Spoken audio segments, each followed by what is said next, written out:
안녕하세요. 엔타임 강사 강연입니다. 오늘 엔드타임 172강 타임라인 오류 7강입니다. 제목은 역사적 해석법이 타임라인에 미치는 오류입니다. 여기서 타임라인이라는 거는 마지막 때 타임라인을 의미하는 거죠. 그죠? 그리고 그 역사적 해석법이라는 거는 요한계시록을 어떻게 보느냐에 따라 가지고 여러 해석법이 있습니다. 여기 위에서 방금 제목처럼 역사적 해석법, 그 다음에 그 미래적 해석법, 그 다음에 과거적 해석법, 그 다음에 또 문학적 해석법, 그 다음에 또 상징적 해석법이라든가 이렇게 여러 가지 다양한 이렇게 해석법들이 있다라고 하는 것입니다. 그렇죠? 그래서 여기 제가 4개라고 했는데 실상 보니까 5개네요. 그 이상입니다. 이렇게. 그래서 요한계시록을 이해하는 여러 해석법이 이렇게 있다. 그 중에서 오늘은 역사적 해석법에 타임라인에 미치는 오류에 대해서 좀 살펴본다라고 하는 거죠. 그러니까 결국은 역사적 해석법은 오류다 이런 결론입니다. 알겠죠? 먼저 예언에 대한 베드로 후서 1장 20절을 한번 살펴보도록 하겠습니다. 먼저 알 것은 성경의 모든 예언이란 뜻입니다. 사사로이 풀 것이 아니니 예언은 언제든지 사람의 뜻으로 낸 것이 아니요 오직 성령의 감동하심을 입은 사람들이 하나님께 받아 말한 것임이니라. 그렇죠? 그래서 예언은 사사로이 풀 것이 아니고 이렇게 하나님의 감동을 받아서 이렇게 받은 사람에 의해서 이렇게 예언된 것이니 굉장히 하나님의 성령에 의해서 이렇게 그것은 풀어져야 된다라고 하는 이야기입니다. 그렇죠. 그래서 요한계시록을 대하는 태도가 방금 말씀드린 것처럼 여러 해석법들이 있다. 근데 제가 먼저 결론만 말씀드릴게요. 미래적 해석법, 즉 미래에 일어날 예언으로 보아야 한다. 이것이 먼저 그 정답을 말씀을 좀 드립니다. 그렇죠. 요한계시록을 이렇게 해석하는 여러 방법 중에 미래적 해석법을 우리가 택해야 된다라고 하는 것입니다. 미래적 해석법이라는 것은 요한계시록의 내용이 미래에 펼쳐질 사건들, 이야기를 담고 있는 예언이다라고 보는 것입니다. 알겠죠? 그렇죠. 미래적 해석법, 예언인 것이다라고 하는 것입니다. 그래서 요한계시록은 예수 그리스도의 감람산 마지막 때 말씀을 기준으로 보아야 된다라고 우리가 전에 이렇게 말씀드린 바 있습니다. 요한계시록을 이렇게 요약한 것이 감람산 마지막 때 말씀입니다. 예수 그리스도. 그래서 요것을 기준으로 해가지고 우리가 보아야 된다라고 말입니다. 그리고 구약 다니엘서를 바탕으로 이해를 해야 한다. 다니엘서는 미래의 일을 기록해 놓은 것이다 라고 하는 겁니다. 그래서 그때 내용에 나오잖아요. 마지막 때에 일어날 일이라고 명시해 놓았다. 다니엘서는. 그래서 봉함하라 이렇게 말씀했잖아요. 그래서 그 마지막 때에 미가엘이 이렇게 내 민족을 이렇게 호위하는 미가엘이 일어날 것이요라는 이런 거 기억하시잖아요. 그렇죠? 그리고 요한계시록에 내적 증거가 있다. 요한계시록 1장 19절에 보면은 그 내용이 내가 본 것과 이제 있는 일과 또 장차 될 일이라고 해서 이렇게 3등분해 가지고 이렇게 말씀된 게 있습니다. 1장 19절에 그러니까 내가 본 것이 뭐예요? 1장 사도 요한이 예수 그리스도께서 이렇게 그 오신 것을 이렇게 봤잖아요. 그렇죠? 요게 내가 본 것이죠.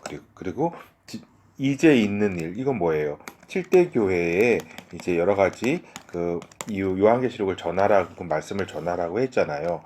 그때 그게 2장 3장이 7대 교회에 대한 말씀으로 이제 있는 일이다. 그리고 4장 5장은 그 사도 요한이 성령의 감동으로 하늘 보좌에 올라가잖아요. 그죠? 하늘 보좌에 올라가서 그 본 것. 그리고 6장부터가 미래에 펼쳐질 사건이다. 사건이다라고 하는 것입니다. 그래서 요거는 너무나 이렇게 그 요한계시록의 내적 증거를 통해서도 결국은 이렇게 요한계시록은 미래에 일어날 예언으로 이렇게 기록됐다라고 하는 것을 이렇게 우리가 알아야 됩니다. 이것이 미래적 해석법입니다. 근데 이제 여러 기타 해석법들이 있습니다. 이제 과거적 해석법이라는 게 있습니다. 과거적 해석법이라는 거는 초대교회 당시만의 사건을 기록해 놓은 것으로 보는 견해입니다. 그러니까 그 요한계시록에 이제 여러 가지 내용들이 이제 초대교회 당시에 벌어진 일들에 대해서 이렇게 기록해 놓은 것이고 다 성취가 된 것이다.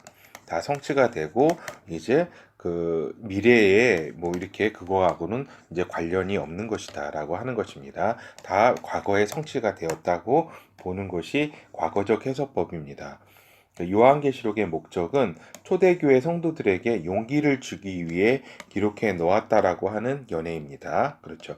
그때 초대교회 성도들이 이제 핍박을 받고 고통이 심하니까 이제 용기를 주기 위해서 이거를 기록해 놓았다고 하는 견해입니다. 물론 이것도 일면 이러한 측면이 있습니다. 왜 우리 그 초대교회 성도들이 이 요한계시록을 보고 힘을 얻고 용기를 이렇게 어려운 가운데 낸 것은 사실입니다.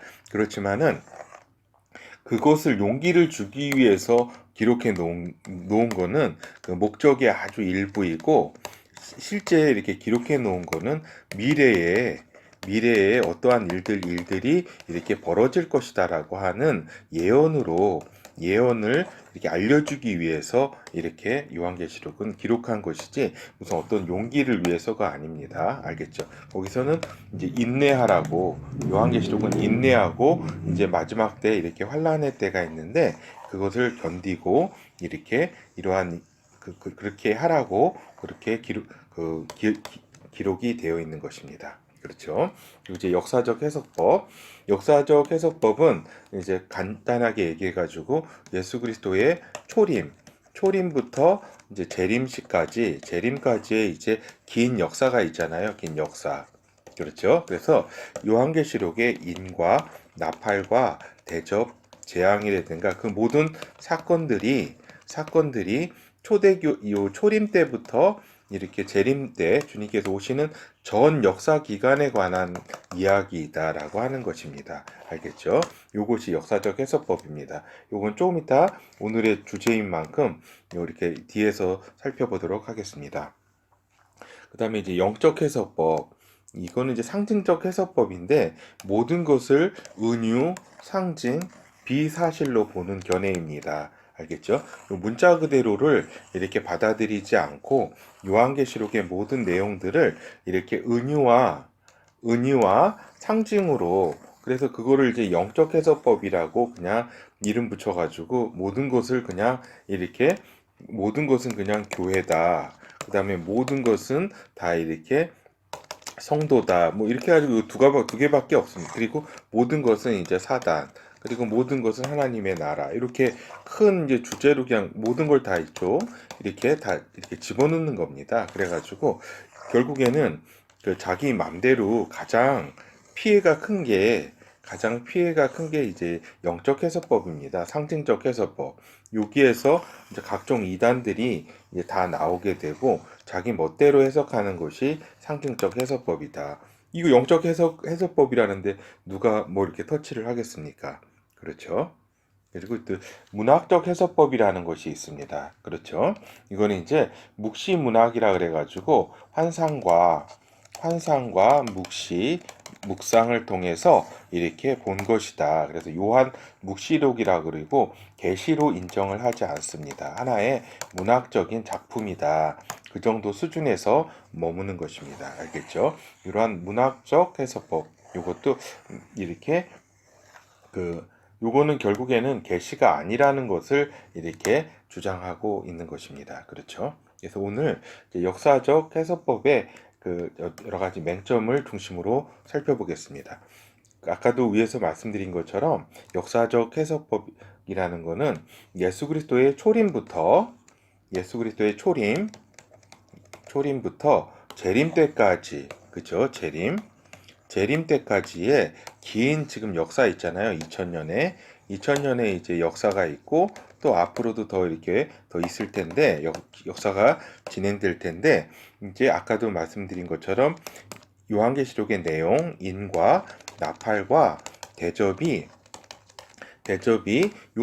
주님께서 재림하시는 그러니까 미래적 해설법이라는 거는 요 재림하시는 이 때에 맞춰가지고 요게 예언됐다라고 그 사건들이 진행된다는 얘기고 그 역사적 해석법이라는 거는 초림부터 이렇게 이 모든 요 기간 동안에 그 역사를 이야기하는 것이다. 그 사건은 그 요한계시록에 있어서의 사건은 이렇게 마지막 때 요기를 얘기하는 게 아니라 긴 역사 전체를 의미하는 것이라고 보는 견해라고 하는 것입니다. 그래서 이제 요한계시록의 내용이 역사적 사건의 성취로 본다. 그래서 여기서 이제 하나님의 역사에 대한 주권을 이렇게 강조하는 측면이 있다 이런 것입니다. 근데 이제 하나님께서 역사에 대한 주권은 꼭 이렇게 역사적 해석법을 통해 가지고 이렇게 하나님의 주권을 이렇게 여기서만 이렇게 강조할 필요는 없는 것입니다. 하나님께서 그러니까 아담과 이브를 택하셔서 하나님의 내 언약을 쭉 실천의 역사 가운데 하나님의 내 언약을 이렇게 실현시키는 가운데 하나님의 주권이 인간의 역사 가운데 계속 투영된 것이지 꼭 이렇게 이걸 역사적 해설법으로 이걸 요한계시록을 본다 그래서 꼭 이렇게 주권을 강조한 것은 아니다. 그리고 이제 근데 이제 서구 역사를 강조하는 거예요. 역사 중에서도 초림부터 재림까지 서구 역사를 강조해서 이스라엘 역사가 아닌 서구 교회사를 주로 다루고 있다. 그리고 즉 대체 신학적 역량이다라고 하는 겁니다. 그래서 중요한 거는 인간의 역사가 있다면 그 모든 인간의 역사가 그러면은 다 중요하고 이렇게 그 뭐라 그럴까 다 의미가 있는 건데 하나님은 서구 역사에만 이렇게 서구 역사만 이렇게 개입을 하셨는가 하는 겁니다. 그리고 그 사건들 요한계시록의 모든 여러 가지 사건들이 서구 역사에서 일어난 사건들만 설명하느냐 하는 겁니다. 그게 아닙니다. 하나님은 역사를 이제 이스라엘을 이렇게 초점에 두고서 하나님의 역사를 진행하신다라고 하는 겁니다. 그리고 그걸 단적인 예가 다니엘서의 70일에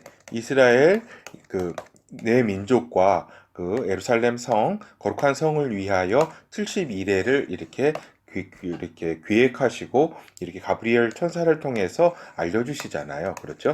이스라엘 역사를 통해서 하나님은 이곳을 역사적인 주권을 이렇게 행사하신 것이지 서구 역사를 통해서 그 사건들을 이렇게 요한계시록에서 일어난 여러 사건으로 그걸 보는 것은 대체 신학적 역량이다라고 하는 사실입니다. 그래서 대표적인 이제 역사적 해석법의 이제 사례를 좀 보도록 하겠습니다. 이제 루터 칼뱅이 당시 교황을 적그리스도로 이렇게 보았다 말입니다. 요한계시록에 있는 이제 적그리스도에 대한 여러 사건들과 이야기들 있잖아요. 그거를 이제 교황의 그 당시에 16세기 이제 교황에 투영해가지고 저기를 사건들로 다 이렇게 보았다. 그래서 지금도 이러한 시각이 무천년설, 후천년설을 비롯해서 세대주의적 전천년설 입장에까지 지배적인 견해를 아직까지 가지고 있다. 이 말입니다. 교황이 적그리스도라고 하는 그러한 지금 여기에서의 역사적 해석법의 이 견해가 지금까지도 강력하게 영향을 끼치고 있다. 이 말입니다. 교황은 적그리스도가 아닙니다. 이거는 다음에 좀 깊이 있게 또 이렇게 설명드리도록 하겠습니다. 그리고 또 이제 하나의 그 역사적 해석법의 하나의 사례 중에 하나가 소아시아 7대 교회에 대한 그때 그 초대교회 당시에 이제 당시의 사건과 이야기를 역사적으로 펼쳐진 서구 교회사로 보는 견해가 이렇게 있는 것이다. 요것이 역사적 해석법인데 이거는 이제 그 오류다라는 말씀을 다시 한번 드립니다. 그렇죠. 하나의 예를 이렇게 살펴보도록 할게요. 잠깐만요. 그렇죠. 그래서 인터넷 이렇게 자료에 이렇게 보면은 에베소 교회의 서머나, 버가모, 두아디라, 사데, 빌라델피아, 라우디에 이 일곱 교회가 그 당시에 있었던 초대교회 당시에 있었던 이제 여러 가지 사실들에 대한 하나님의 이제 칭찬과 예수 그리스도의 칭찬과 책망을 이렇게 주셨던 그것이고 또 거기에 따라 가지고 주신 말씀 가운데는 이렇게 그 예수 그리스도의 그러한 어떤 그 본질에 대한 설명 부분, 그 다음에 그 각 교회에 대한 칭찬과 책망 부분, 그리고 이기는 자에 대한 요 이기는 자에 대한 성령의 그 말씀 있잖아요. 요 이기는 자는 이거는 시대를 초월해서 계속 적용되는 부분입니다. 요 부분은 알겠죠? 그렇지만은 요 저기 그 교회에 준 이 말씀은 그 교회에게 준 말씀입니다. 그 당시에 알겠죠? 그리고 그 여기서 나타난 여러 가지 그 형태들 교회의 모습들은 중세나 현대나 지금이나 이런 모습들이 다 나타나는 것이지 하나로 이렇게 어떠한 이걸로 시대 구분을 하는 것은 맞지가 않다라고 하는 겁니다. 그리고 이렇게 그 다시 한번 말씀드리지만 예언 연구에 있어서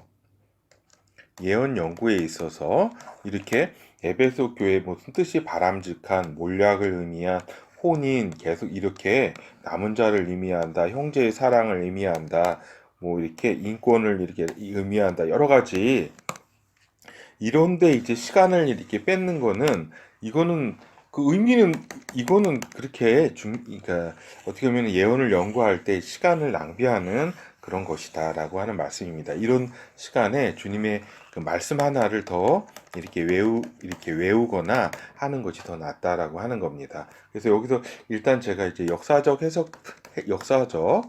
이제 해석법에 이렇게 보는 그런 시각은 어떻게 보는 거냐면 이 에베소 교회를 사도교회 시대로 보고 서머나를 이렇게 그 이어서 교회의 순교 시대, 그 다음에 버가모 교회를 이렇게 연도를 이렇게 해서 교회의 타협 시대, 그 다음 도아디아 교회는 로마 카톨릭 교회, 그 다음에 사대 교회는 교회 개혁 시대, 그 다음에 필라델피아 교회는 교회 부흥 시대, 라우디아 교회는 교회의 세속화 시대 해가지고 이렇게 보는 뭐 이렇게 볼 수도 있습니다. 이러한 견해를 가질 수도 있지만 예언을 이렇게 연구할 때는 이렇게 이런 식으로 이러한 방법으로 이렇게 연구하는 거는 이렇게 시간을 낭비하는 것이다 라는 말씀을 드립니다. 알겠죠? 그래서 이제 보면은 이거 안상홍 이단의 경우에도 이렇게 이러한 그 교회를 이렇게 자기 나름대로 이렇게 시대별로 이렇게 구분을 이렇게 쭉쭉 해가지고 결국에는 이제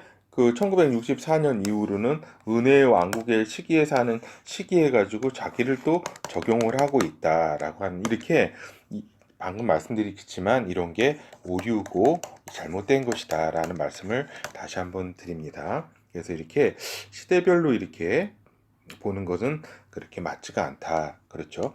근데 오해하지 마실 거는 그 칠대교회에 준 하나님의 말씀 가운데 이렇게 이기는 자는 뭐뭐를 이렇게 주실 것이다라고 하는 이 부분은 초대교회부터 지금까지 다 적용되는 말씀입니다. 알겠죠? 그리고 요 각각의 지금의 각 교회가 요 하나님의 요 교회에 대한 말씀을 다 이렇게 교훈으로 받아서 자신에게 하시는 말씀으로 받을 수는 있습니다. 알겠죠? 받아가지고 이렇게 이렇게 고치거나 이런 노력들은 이렇게 할 수가 있는 것입니다. 하나님의 이렇게 뜻이 담겨져 있는 거기 때문에 그 말씀에는 알겠죠? 그런데 이렇게 시대별로 이렇게 나눠가지고 이건 무슨 교회 시대다고 하는 거는 예언을 이러한 방법으로 하면은 말씀이 많은 이제 시간을 이게 낭비하게 되는 것입니다. 알겠죠? 그래서 이제 역사적 해석법의 오류 및 영향을 이렇게 간략하게 말씀드리겠습니다. 요한계시록은 적그리스도가 나타나고 예수 그리스도가 강림하는 때, 즉 마지막 때에 초점을 맞춰 기록되어 있는 것이다라고 하는 겁니다. 그래서 6장 이제 첫째 인을 떼잖아요. 그때부터 19장 그때까지 이렇게 그 7년 이제 대환란이라고 하는 7년 대전쟁이라고도 하죠. 영의 전쟁으로는 그렇죠. 그러한 마지막 때에 적그리스도가 나타나고 예수 그리스도께서 강림하시는 요 마지막 때에 초점을 맞춰서 요한계시록은 기록이 된 것이다라고 하는 것입니다. 그런데 그거를 이렇게 그 초림부터 이렇게 재림까지의 긴 역사 기간으로 이걸 늘려놓으면은 어떤 일이 벌어지게 되냐면은 마지막 때 진정 마지막 때에 대한 타임라인 오류를 일으켜가지고 마지막 때의 징조 및 준비해야 할 것을 놓치게 된다 말입니다. 그러니까 여기 마지막 때에 대한 말씀을 이렇게 넓게 그 사건들을 이렇게 보게 됨으로써 정작 요 마지막 때에 어떠한 일이 벌어지고 어떠한 이렇게 그 타임 테이블, 타임 라인에 대한 이해를 못하게 된다는 겁니다. 그래서 덫과 같이 임하는데 일조한다. 덫과 같이 이렇게 세상 사람과 같이 마지막 때에 대해서 깜깜해진다 이 말입니다. 세상 사람들이 마지막 때에 대해서 어떠한 지식도 모르기 때문에 깜깜해가지고 덫에 걸리는 것 같다고 말씀에 기록돼 있잖아요. 그것처럼 별 차이 없습니다. 세상 사람들하고 마지막 때에 대한 어떤 정보 이런 것도 정확히 모르고 덫에 걸려서 이렇게 아무것도 깜깜한 상태에 있는 거와 같다 이 말입니다. 알았죠? 이것이 가장 역사적 해석법의 오류 및 어떤 악영향이다라고 하는 말씀입니다. 알겠죠?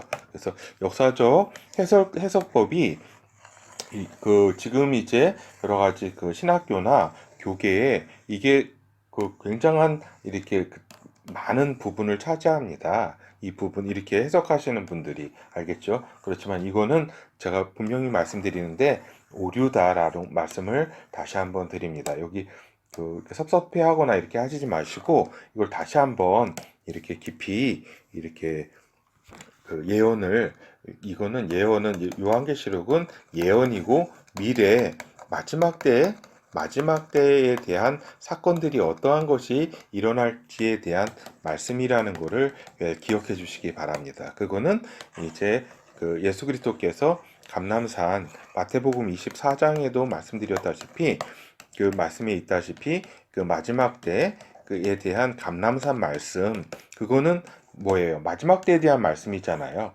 그것이 요한계시록으로 이제 주님께서 세세하게 우리에게 알려주신 것이라고 하는 사실입니다. 그래서 이제 결어를 살펴보도록 하겠습니다. 역사적 해석법의 가장 심각한 오류는 뭐냐면 역사의 마지막 때에 초점을 맞춰 기록해 놓은 것을 기록된 사건들을 넓은 시간의 역사로 대체해 놓음으로써 마지막 때에 대한 분명한 타임라인을 희미하게 한다. 말이 희미하게 한 거지 사실은 깜깜한 상태가 된다. 마지막 때에 대한 이제 타임라인이 이제 잘 모르는 거죠. 이제 사실은 그렇죠. 그리고 이제 역사라는 것도 서구 교회사 중심으로 이렇게 그 사건을 이해한다. 요한계시록의 내용들을. 근데 하나님은 이스라엘 주변의 중동 중심으로 이스라엘과 그 주변 그 나라를 중심으로 인간의 마지막 때 타임라인을 구성하셨다. 이건 다니엘서 9장의 70일의 예언이 대표적인 것이다. 그렇죠? 그래서 서구의 한정적 역사, 서구 교회사를 인간을 대표하는 역사로 이해하고 있는 그런 오만은 이제 대체 신학과 더불어 가지고 이렇게 그건 오만에 불과한 것이다. 그리고 대체 신학의 영향을 크게 받은 것이 그 역사적 해석법의 가장 큰 문제점이라고 볼 수 있다라고 하는 사실입니다. 예, 그래서 오늘 살펴본 거는 다시 한번 말씀드리는데 요한계시록을 보는 여러 그 해석들이 여러 있다. 이제 미래적 해석법, 과거적 해석법, 상징적 해석법, 역사적 해석법, 그 다음에 문학적 해석법, 이렇게 여러 가지 해석법이 있는데, 미래로 보는 그 내용을 예언으로 보는 것이 맞는 것이다라고 하는 그 말씀을 다시 한번 드립니다. 그리고 과거적 해석법, 그 다음에 상징적 해석법, 역사적 해석법, 문학적 해석법은 요한계시록의 본 의미를 발견할 수 없다라고 하는 사실을 말씀드립니다. 다음 시간에는 요 상징적 해석법이 갖는 타임라인에 있어서의 오류를 말씀드리도록 하겠습니다. 감사합니다.